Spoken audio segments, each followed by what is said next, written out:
dinañ jox kàddu gi ki nga xam ni mooy jël ci turu famille religieuse musulmane yi nekk Sénégal yépp ndax dañoo déggoo jël seen kàddu jox ko kenn.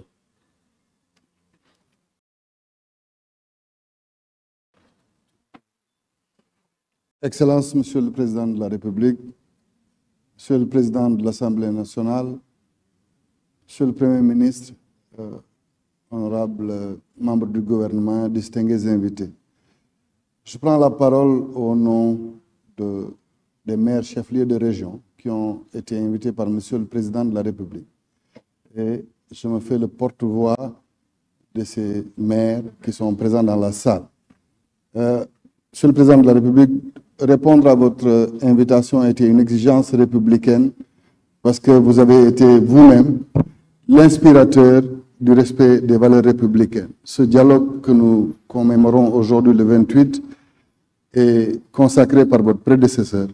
Dans le respect des us républicains, vous avez voulu le continuer et c'est avec plaisir que c'était un devoir pour chaque citoyen sénégalais d'être là.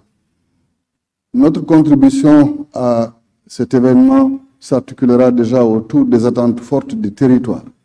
Étant un délégataire de missions de service public qui nous ont été dévolues par l'État central, nous pensons que le dialogue des territoires doit être une continuation dans le cadre d'une meilleure approche pour le bénéfice des populations.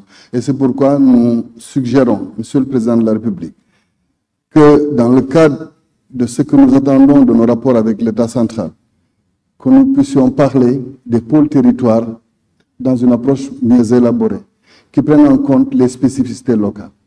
Il en va de même des sujets lancinants de la délimitation des communes chefs-lieux de département, des recettes et des moyens mis à disposition de ces collectivités territoriales. Tout ceci nous permettra de mieux nous préparer à faire face aux pôles territoires que vous avez mis en place. Et pour ça, nous marquons une disponibilité totale pour pouvoir discuter avec vous de ces sujets-là.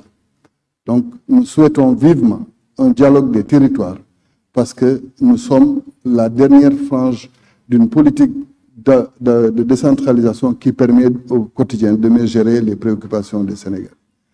D'un autre côté, puisqu'il s'agit d'un dialogue politique et pour rester dans les thématiques qui ont été soulevées, nous pensons aussi qu'il y a des sujets sur lesquels l'approche doit prendre en compte certaines spécificités.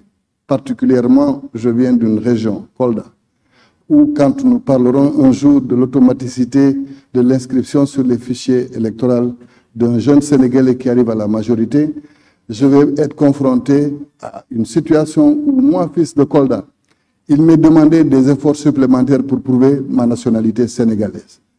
Et une approche novatrice doit être faite pour que nous nous sentions autant sénégalais que les autres Sénégalais.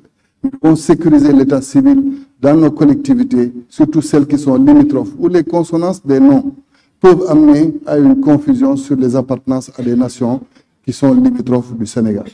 Et c'est pourquoi nous allons apporter ces contributions dans le cadre des thématiques qui vont être développées tout à l'heure. De la même manière, Monsieur le Président de la République, il est bon que la réflexion qui a été faite autour des partis politiques puisse ne pas exclure les deux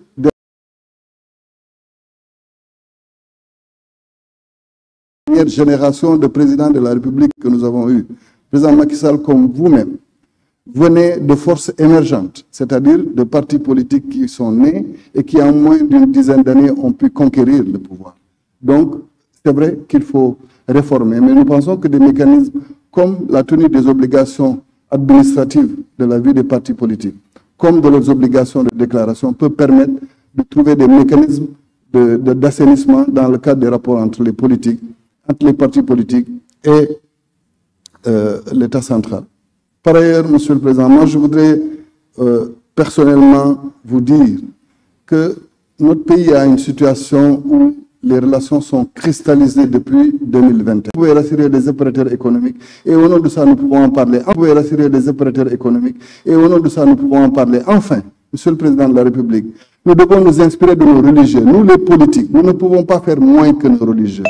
Arrêtons de nous bagarrer alors qu'eux, ils nous montrent un comportement chevaleresque dans le cadre de la vie de la nation. Je vous remercie.